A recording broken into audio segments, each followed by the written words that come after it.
Continuemos. Servicio militar. Literal D. Una causa de suspensión es el cumplimiento del deber constitucional de prestar servicio civil o militar. La Ley de Conscripción y Alistamiento Militar, cuya reforma parcial fue publicada en Gaceta Oficial de fecha 16/11 del año 2010, establece en su artículo 5 el deber de prestar el servicio militar en la Fuerza Armada Nacional Bolivariana.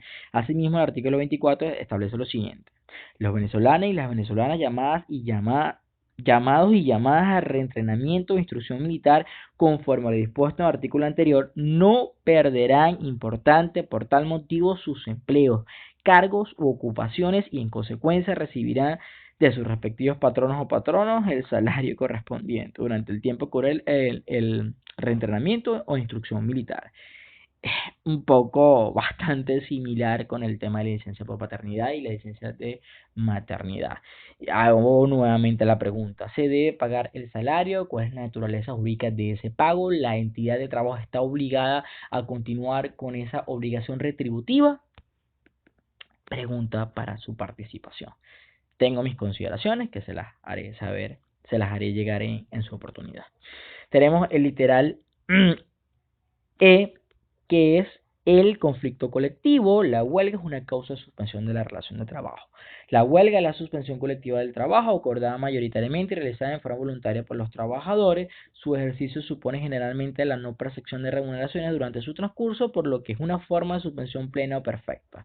Algunas legislaciones, empero, contemplan el pago de salario durante el conflicto, en especial cuando la causa o origen del mismo deriva de un acto del cual el empleador es inexcusablemente responsable, como sería, por ejemplo, el incumplimiento de las obligaciones legales o convencionales importantes. Esto no ocurre en nuestro país. En nuestro país hay una suspensión absoluta, plena, perfecta.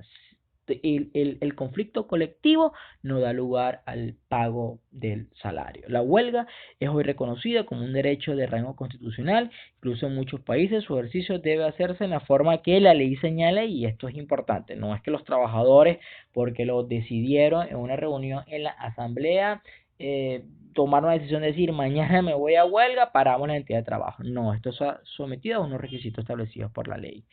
El artículo 436 del decreto establece que debe entenderse por huelga la suspensión colectiva de las labores por los trabajadores y las trabajadoras interesados o interesadas en un conflicto colectivo. Tenemos el literal F, que es la privacidad de libertad como una causa de suspensión de la relación de trabajo. Tiene por objeto permitir la investigación de la presunta comisión de un hecho punible en el que el trabajador resulta directa o indirectamente involucrado. Consiste en la privación temporal de la libertad del trabajador con carácter cautelar para impedir la eventual fuga del presunto autor, entre otras consideraciones. Debe ser radicalmente diferenciada de la condena penal. En la suspensión preventiva, la inocencia de la persona se presume, mientras no se demuestre lo contrario. En la condena, la culpa ha quedado demostrada mediante una sentencia definitivamente firme. Si posteriormente el trabajador es condenado a pena privativa de libertad, muchas legislaciones, inclusive la nuestra, la repunta como causa válida y suficiente para la terminación definitiva del contrato, vale decir una causa justa de despido. Entonces viene la pregunta, vayan anotando: ¿qué sucede si el trabajador es condenado como autor o partícipe de un delito mediante sentencia definitivamente firme? ¿Qué debemos hacer? Tenemos aquí otra causa, literal G, que son los famosos permisos de cuidado, el permiso para el cuidado del cónyuge o la cónyuge, ascendientes hasta el primer grado de consanguinidad en caso de necesidad por el tiempo acordado entre las partes. Se trata de un caso de suspensión acordado por ambas partes, normalmente a solicitud del laborante, aceptada por el empleador. Sus características en lo que atañe particularmente a su duración y el pago o no pago de la remuneración son también convencionales. Suele denominarse en la práctica esto lo llamamos permiso remunerado o no remunerado. Puede obedecer a una causa objetiva, como sería el fallecimiento de un familiar inmediato, o responder tan solo a una necesidad eventual o incluso a un deseo subjetivo del trabajador para celebrar un cumpleaños o atender a una obligación formal. Debemos tomar en consideración si la entidad de trabajo posee una convención colectiva que regule los precitados supuestos, porque ahí hay que tener entonces qué es lo que está regulado en las cláusulas de la convención colectiva. Y ahí lo importante también para nuestra participación el día de hoy es: ¿qué sucede con los reposos por cuidados maternos? El Seguro Social convalida los reposos otorgados a los hijos. ¿Qué pasa con el salario de la trabajadora? Importante. Tenemos el permiso de estudio que literal H es una causa de suspensión, la licencia concedida al trabajador o trabajadora por el patrono o la patrona para realizar estudios o para otras finalidades de su interés.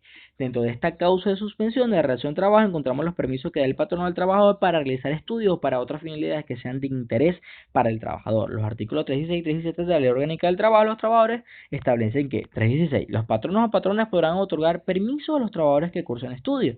Los patronos o patronas facilitarán la formación de los trabajadores y trabajadoras en la entidad de trabajo en el marco del proceso social del trabajo. Hay una pregunta, ¿no? Y trabajé muchos años en recursos humanos. De conformidad con lo establecido en el artículo 3, 16 y 17 del decreto, ¿están obligados los empleadores a otorgar permiso de estudio? O sea, se debe otorgar fatalmente. Ojo, debemos recordar si existen estatutos internos que regulen la situación o una convención colectiva de trabajo que regule. Ahí sí hay que analizar esos casos en específico, pero esto es una pregunta también para la participación. Y por último, pues encontramos nosotros acá el caso que nos compete por esta situación a nivel mundial. Es una causa de suspensión de la relación de trabajo, el caso fortuito o de fuerza mayor, que tenga como consecuencia necesaria, inmediata y directa la suspensión temporal de las labores, en cuyo caso deberá solicitarse autorización, importante esto, a la Inspectoría del Trabajo dentro de las 48 horas siguientes a la ocurrencia de los hechos que ameritan la suspensión, la cual no podrá exceder de 60 días. Yo pregunto antes de continuar, con relación a esta epidemia del COVID-19, ¿se debe solicitar autorización a la Inspectoría del Trabajo?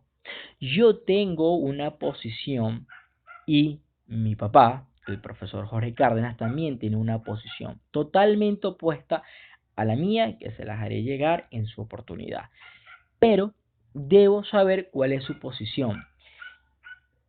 Fíjense cómo en este caso el legislador usó el vocablo deberá. Insisto, tengo mi posición y el profesor Jorge Cárdenas la suya, que se la haremos llegar en su oportunidad. Fíjense entonces que esto es en que el acontecimiento que originó la suspensión no ha podido preverse o que previsto no ha podido evitarse. En este caso, bueno, no se pudo evitar. Como bien lo señala Rafael Mujica Rodríguez en su obra Las obligaciones del contrato de trabajo, para que un hecho sea calificado de caso fortuito o fuerza mayor, es necesario que ocurran las siguientes condiciones: la imprevisibilidad.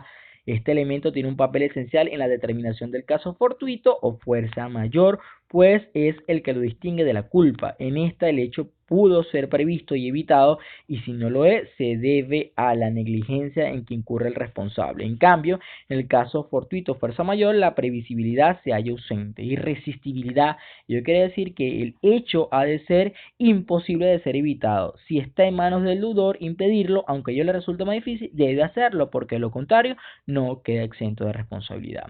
La actualidad, el hecho debe ser actual. Ello quiere decir que no basta la mera posibilidad de que un hecho ocurra para dejar de cumplir la obligación. Esta causal de suspensión de relación de trabajo tiene que tener como consecuencia necesaria e inmediata la suspensión temporal de las labores.